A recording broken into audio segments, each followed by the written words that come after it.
Yeah, he's recovering. He's back at home out of the hospital. I think I expect a full recovery here, and over the course of the next 3 weeks or so is kind of the time frame. Yeah, obviously a very, very scary situation, and I think from everybody's standpoint, I think concern for his well being, and overall, I think probably got lucky in terms of what happened, and I think from our standpoint, I've had plenty of conversations. Most of them are just making sure that he was in good hands with our medical staff. Part of it too is conversation with authorities, in terms of trying to figure out what happened, and then the people that did that to him, and then obviously then getting on more to the health component and the baseball side of things. So it's been from our standpoint, interesting couple days, and a lot of conversation with Tommy. And I think the good news overall is that he's doing well. He's on his way to recovery, and hopefully we put all this behind us here in the next couple of weeks. Yeah, from your conversations with him, how is he kind of handling the situation? Yeah, I mean, I think a little bit of shock, obviously, in terms of part of that. I think understanding too that a conversation just about being smart, about putting yourself in good situation.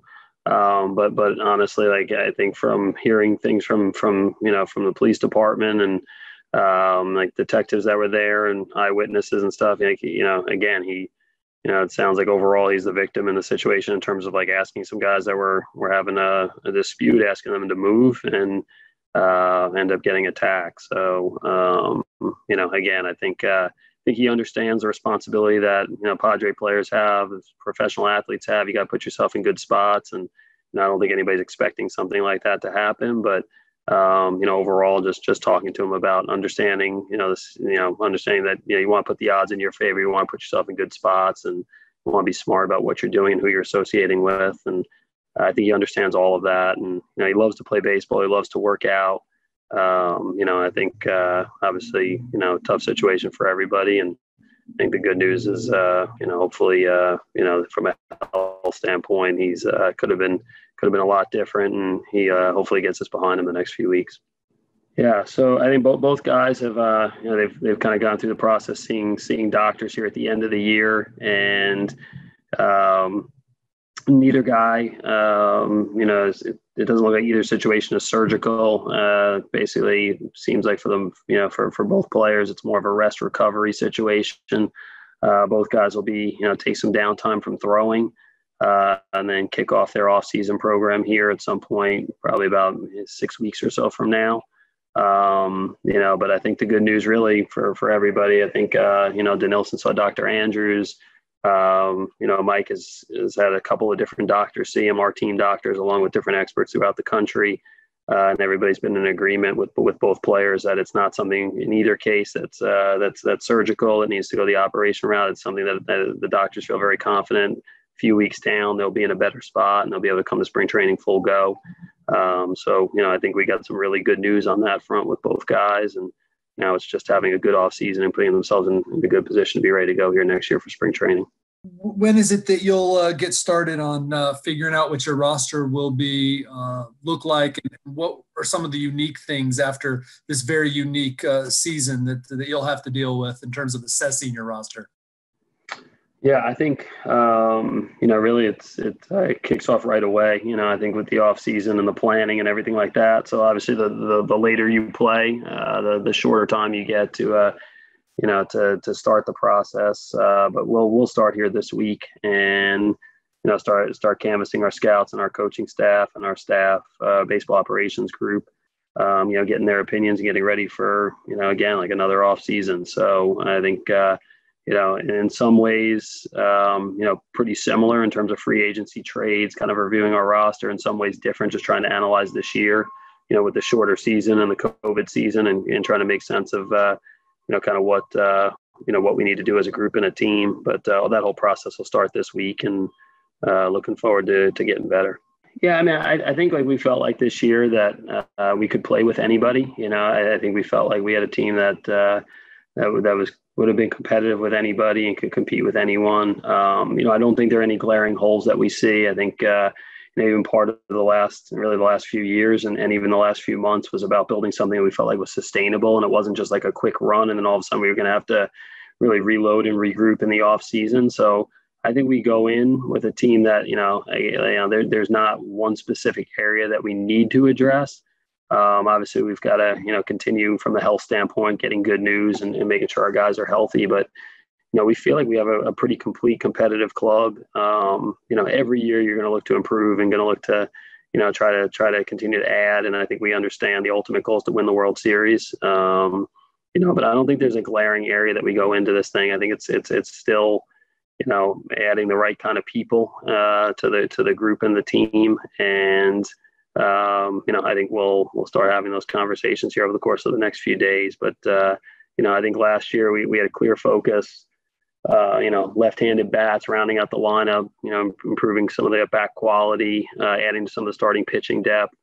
This year, I think it's, we feel pretty good about the crew that's coming back. And, I think we'll see how the offseason lines up, in the next couple of weeks.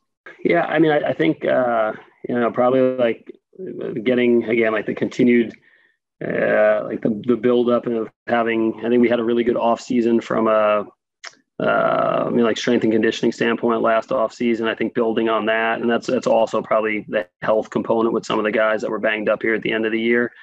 And then I think same thing with the continued development of some of the young players. And I think a lot of times you make a lot of growth in the off season in terms of your program and getting a chance to kind of reset. And I think for us, making sure that our guys, complacency isn't there. I don't think it will be. We have a young team that I think got a taste of it. I think building off of that and having a really successful offseason with these guys, getting in a gym, maybe adding a skill set, maybe adding, something to their game from the mental side of things and from the health side of things. I think that's probably going to be the biggest focus for us, overall is kind of the group that we currently have, making sure that they're coming in spring training, in a really good spot.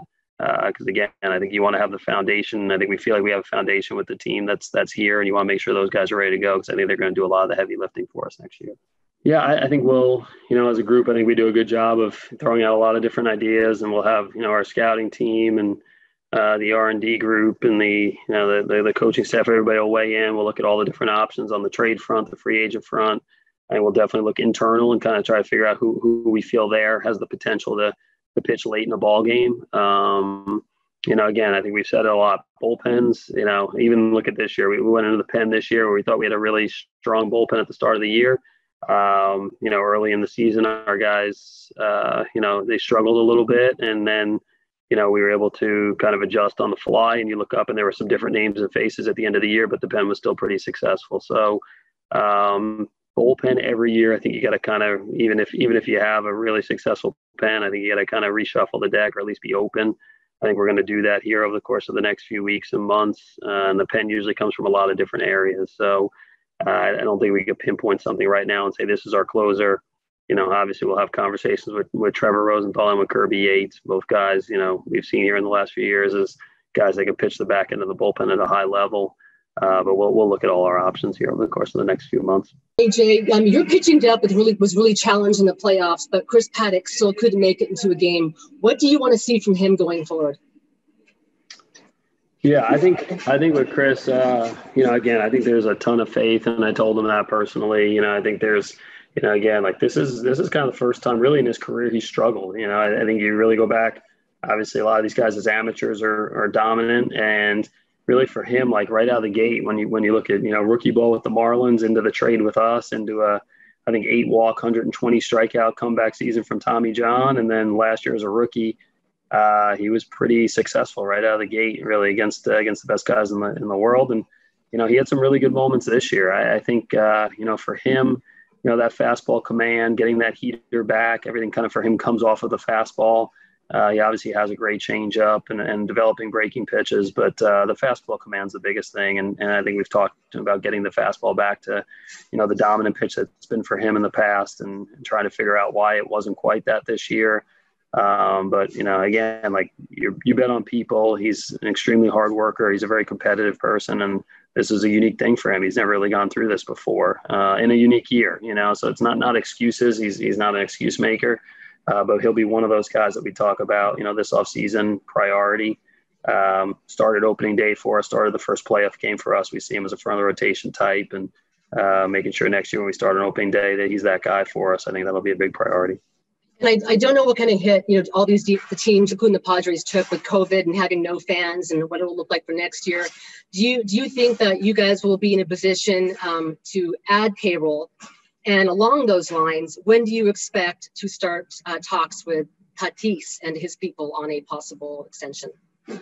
Yeah, in terms of payroll and budgets for this offseason, I think that's really over the course of the next couple of weeks. I think we'll start getting more and more into those conversations, internally, and then and also with Ron and Peter, and then with Tatis. Yeah, I think everybody's been upfront that when you get its job is to get talented players and individuals that fans love to see play that lead to a winning situation, and then you want to keep those guys in the city, and I think he's expressed interest. I know we'll go down that path, and probably look a little more. I think during the season this year such a short season, and it was such like a sprint to the finish line that I don't think there was a lot of I think from our standpoint in the middle of all of that, trying to put a contract negotiation in there. I think we'll start to look more serious at that here this offseason, and it sounds like there's interest on both sides, so we'll see where it goes. Thank you. Serious, but how do you view the Mitch Moreland option, and is it kind of weird to have to kind of look at where he fits without knowing whether there's going to be a DH next season? Yeah, I think the DH question is definitely a question that I think all the teams are asking about right now. Is like when will you find out, and kind of what's that going to look like, because it does affect your team planning. And I think with Mitch, when we acquired him, I think one of the, I think one of the things for us with pretty much everybody we acquired outside of Rosenthal, was that there was some carry forward value. So we felt that was an option that, was going to be something that we would consider. I think that'll be what the next couple of weeks is going to be about until right after the World Series is making that call. Probably would help a little bit, having a sense of if there's a DH or not. But, I think in general, we'll, those will be the conversations we'll make, and, try to get a sense of a budget, and then try to get a sense of where everybody fits in. And, he had some, again, I think he came over, he was extremely hot when he came over, early on in the program, cooled down a little bit, but he had some big hits for us down the stretch. So we'll take a look at everything and make that call there right after the World Series. How did Luis Patino help himself in terms of maybe getting a running start in the rotation competition next year? Yeah, I think, I think with Luis, I think we saw some of the upside and potential that gets everybody excited in terms of the arm strength, the no fear, the secondary pitches. I think he obviously leaves, I think from the year he knows he's got to get better though. I think he's got to tighten up the command component of it. No matter how good your stuff is, it always starts with strike one and getting ahead in the count, and especially at the major league level. I think he got a firsthand view this year that, at the minor league level, if you get behind, if you have good stuff, when you're pitching an A ball in AA, you can usually get out of this, some jams and some mistakes and things like that. The big league level, these hitters are really good. So hoping that, the experience playing on a good team, being called on in that St. Louis game to get through a big inning, being called on in that Dodger series, and facing one of the best teams in the league, if not the best team in the league. I think all those things are positives. He's a competitor. He's a smart person. Every time he's kind of had a challenge that he's faced so far in his professional career throughout the minor leagues, he's responded really well. And again, I think that's usually what happens. Guys come up, they kind of get a taste of it. They show they can hang for a little bit, and then they end up getting a lot better if they're going to be real good performers. I think when we talk about the development of our group, he's one of those guys for this offseason that we're hoping the experience pays off, and he attacks the offseason in a way that he comes in next year ready to compete for a spot. Are he and Gore going to be competing for a spot in spring? Yeah, I would think, again, I think, I have a good team, but we have a really young team. And I think, I think there's the expectation. I think this thing's been designed that, we continue every year to get people to come up through a system that we believe in that can impact our big league club. So, I think those are two names that we would expect to come in next year ready to compete and, make our decisions tough in terms of who's going to be on the roster. And, I think both of those guys come in next year ready to, I think the message to them in the offseason is going to be come in ready to make the club. Is the expectation, I mean, if you've got two healthy guys at the top, you got Paddack, you got Davies, that there's basically one spot to be decided in the spring? I mean, it's probably too far away. I think, with starting pitching, I think it's, I think we'd all love to say, hey, we've got our 5 and that's it really for the rest of the year. But I think we all know, the pitching front, things change pretty quickly. So I think, we've continued to subscribe to the theory of as many starters as possible. That's a good problem to have. We can put guys in the pen. Guys can get optioned to the minor leagues. We're hoping there's not going to be injury, but, that's always a possibility. So I think for us, I think that would be the best scenario is, you look up and we have too many starters and we're kind of deciding what to do.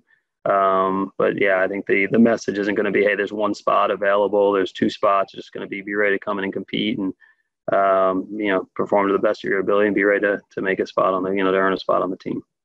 AJ, what did Dr. Andrews and your people conclude about what was holding back Dinelson the last couple of weeks and what leads you guys to believe he won't need surgery?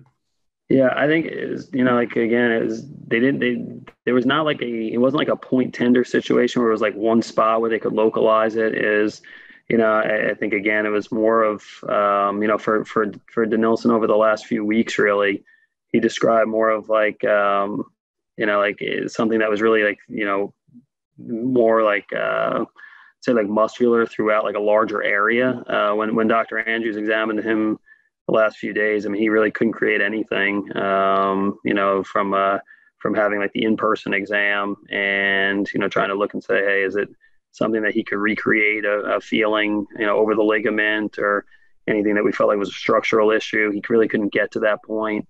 And obviously there's a bunch of different things. I mean, you look at like the in-person exam, you look at the past history, obviously talking to the player, and then look at the imaging. And I think coming out of there for Dr. Andrews' sake, he feels like he's a healthy player. He feels like he just needs some downtime, and ultimately, I think this kind of muscle fatigue, that he was feeling, kind of muscle weakness, whatever you want to call it.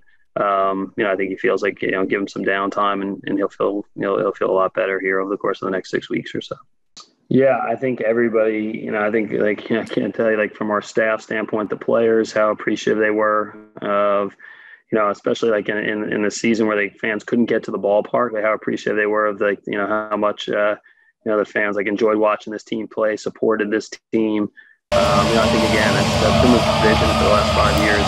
That's what the whole building process has been about, is getting to the part where, it's a team that people want to watch play. And I can't tell you, how many people either, mainly through email or text, or people that, hey, I'm not really a big baseball fan, or I haven't watched baseball for a little bit, and how excited they were by watching. I think that's a compliment to, our staff, our players. They're putting a brand of baseball that people wanted to watch. And I think that was part of the support that we saw there at Petco post, getting in the playoffs or post Cardinals game. I think we're all looking forward to the next few years where fans can come in and enjoy that in the ballpark, and because again, that's what it's all about. And I think I think for everybody sitting back, and I think the players understand sitting back and enjoying that. I think we're looking forward to a lot more moments like that in person in Petco the next few years, because it's that's what we've been trying to build to, and the team, I think they've brought that kind of reaction out from the community.